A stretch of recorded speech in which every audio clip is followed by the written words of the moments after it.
बिस्मिल्लाहिर्रहमानिर्रहीम सल्लल्लाहु अला मुहम्मद।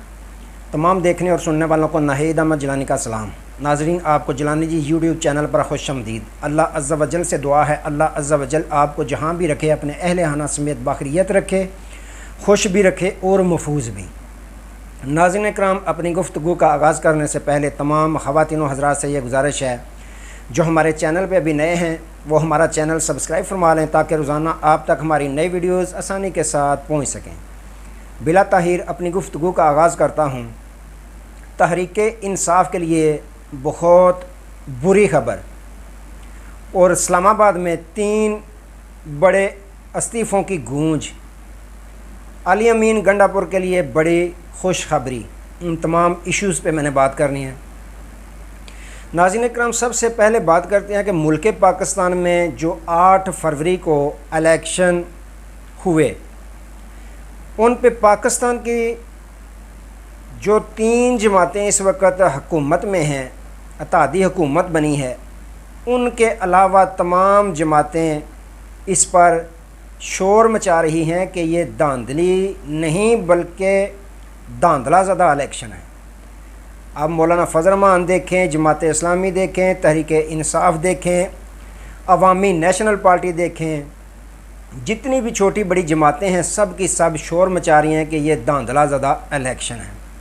अच्छा, पाकिस्तान में तो शोर मच ही रहा है, लेकिन ये पहला वाक़या हुआ है कि बैरून ममालिक में भी इस धांधली ज़दा इलेक्शन के चर्चे, और ना सिर्फ चर्चे हो रहे हैं बल्कि मुतालबात भी किए जा रहे हैं, बाकायदा इस पे करारदादें मंजूर की जा रही हैं कि इस पे आज़ादाना शफाफाना तहकीकात करवाई जाएँ। ये जो इलेक्शन हुए हैं पाकिस्तान में, ये बिल्कुल धांधली ज़दा इलेक्शन है। किसी सबसे बड़े जो पाकिस्तान की पार्टी है उससे इंतखाबी निशान तक छीन लेना, उनके उम्मीदवारों से कागजात नामजदगी तक छीन लेना, फिर लेवल प्लेइंग फील्ड क्या, फील्ड में ही उस सबसे बड़ी जमात के उम्मीदवारों को ना निकलने देना, ये सरासर जुल्म व ज़्यादती है।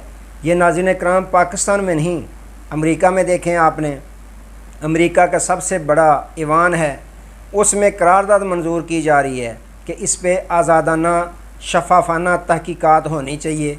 ये जो इलेक्शन पाकिस्तान में धांधली ज़दा हुआ है। उसके बाद देखें आप बरतानिया में देखें तो वहाँ से ख़बरें आ रही हैं कि ये इलेक्शन जो हैं वे ये साफ़ शफाफ इलेक्शन नहीं हुए।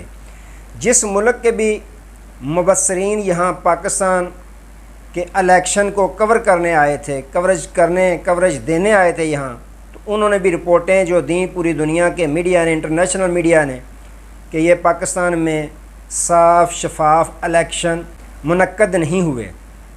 पाकिस्तान में साफ़ शफाफ इलेक्शन का इनकाद नहीं हुआ। एक तरफ तो सारी दुनिया, तमाम ममालिक इस पर बयान दे रहे हैं, अपने मुतालबात कर रहे हैं, लेकिन दूसरी जानब अगर देखें कि जो हुकूमत बनाई गई है फार्म 47 के तहत, जिनकी छेड़ ही बन चुकी हुई है, फार्म 45 वाले हैं या फार्म 47 वाले हैं, वो नहीं चाहते किसी सूरत भी कि इस इलेक्शन जो हुए हैं इन पर किसी किस्म की तहकीकात हों। वजह क्या है? वजह पूरी दुनिया को ये मालूम है कि अगर साफ़ शफाफ तहकीकात हो जाएं तो ये हुकूमत चीफ़ इलेक्शन कमिश्नर समेत घर जाती है। तो यही वजह है कि कभी ट्रिब्यूनल बनते हैं तो उनके ख़िलाफ़ बजाय लाहौर हाई कोर्ट में इंट्रा कोर्ट अपील में जाने के, काजी साहब के पास दौड़ कर चला जाता है इलेक्शन कमीशन, क्योंकि वहाँ से उनको इंसाफ मिलने की पूरी जो होती है तो पूरी उम्मीद होती है कि वहाँ से हमें इलेक्शन कमीशन के हक़ में फ़ैसला हो जाएगा, और हमें उम्मीद है कि हमारे हक़ में इंसाफ हमेशा होगा। वहाँ भी आपने देखा कि जो ट्रिब्यूनल बनाए थे शहजाद मलिक साहब ने, chief justice Lahore high court ने, उनका फ़ैसला भी आपने देखा कि इंट्रा कोर्ट अपील में इलेक्शन कमीशन नहीं गया बल्कि सुप्रीम कोर्ट में दौड़ कर चला गया काजी साहब के पास। काजी साहब ने हम ख्याल अपना बेंच बनाया, तो फ़ैसला किस तरह का आना था वो पूरी दुनिया को मालूम था। तो तहरीक इंसाफ को पहले ही शकूक व शुबहात हैं, उन पर अदम एतमाद का इजहार कितनी मरतबा कर चुके हैं, लेकिन फ़ैसला वही आया कि आप दोबारा लाहौर हाई कोर्ट से रुजू करें इलेक्शन कमीशन जाएगा, अब chief justice Lahore high court जो नई बनी है तो उनके पास जाएगा, तो अपनी मर्ज़ी का ट्रिब्यूनल बनाएगा, अपनी मर्ज़ी के जज साहिबान के नाम के नोटिफिकेशन करेगा। एक तरफ ये हुआ। अब रह गया था नाज़रीन इकराम इस्लामाबाद के जो 3 हलके हैं जिसमें जस्टिस तारक महमूद जंगीरी साहब ट्रिब्यूनल का सरबराह हैं, जिसके सिलसिले में आपको पता है इलेक्शन कमीशन ने ख़ुद फ़ैसला किया, जो भाग कर चले गए मुस्लिम लीग नून के जो हारे हुए फार्म 47 के तहत जीते हुए हैं, अंजम वकील वगैरह, अली बुहारी वगैरह, तो वो चले गए। इलेक्शन कमीशन ने इसको ख़त्म कर दिया ट्रिब्यूनल को, जो तारक महमूद जंगीरी साहब हैं, और कहा कि दोबारा हम नया ट्रिब्यूनल बनाएंगे। लेकिन अल्लाह भला करे, chief justice Lahore high court उन्होंने अपने जज साहब की इज़्ज़त रखी। इज़्ज़त रखते हुए उन्होंने कहा कि ये ट्रिब्यूनल जो है ये केस की समाअत करेगा। अब ख़बरें क्या हैं? अब ख़बरें ये हैं कि कोशिश ये करेगा इलेक्शन कमीशन के इस सिलसिले में भी भागता हुआ चला जाए अपने काजी साहब के पास कि इसमें भी हमें हुक्म इम्तनाई जारी किया जाए और इसमें भी हम अपनी मर्ज़ी के साथ दोबारा ट्रिब्यूनल जो है वो बना सकें। एक कोशिश ये है।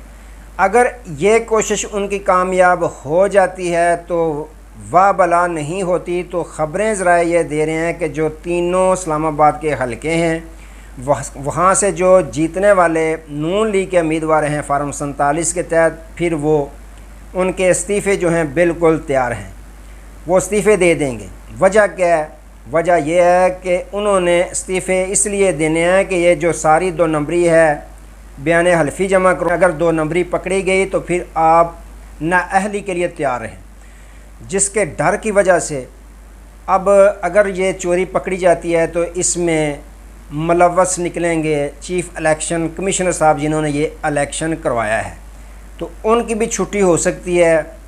उनकी छुट्टी से उनको बचाने के लिए ये इस्तीफ़े दिए जाएंगे और इस्तीफ़े देने के बाद आपको मालूम है कि फिर ज़मनी इलेक्शन का मरहला शुरू होगा और ज़मनी इलेक्शन में अब ये हुकूमत पूरी ट्रेन हो चुकी है कि इन्होंने फार्म 45 पहले ही तैयार कर लेने हैं। जिस तरह पहले आपने देखा कि 1 माह पहले जो इलेक्शन हुआ है, 1-2 माह पहले ज़मनी इलेक्शन, किस तरह उसमें फार्म 45 पहले ही रेडीमेड तैयार कर लिए गए थे।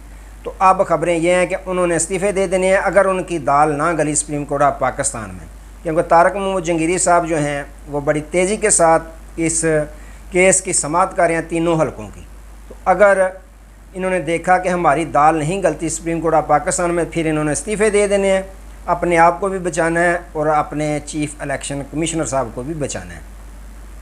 एक तरफ तो नाज़रीन इकराम ये मामला चल रहा है, दूसरी तरफ रऊफ़ हसन साहब जो हैं तर्जमान पाकिस्तान तहरीक इंसाफ, उन्होंने बहुत बड़ा इंकशाफ किया, बहुत ख़तरनाक किस्म का इंकशाफ किया।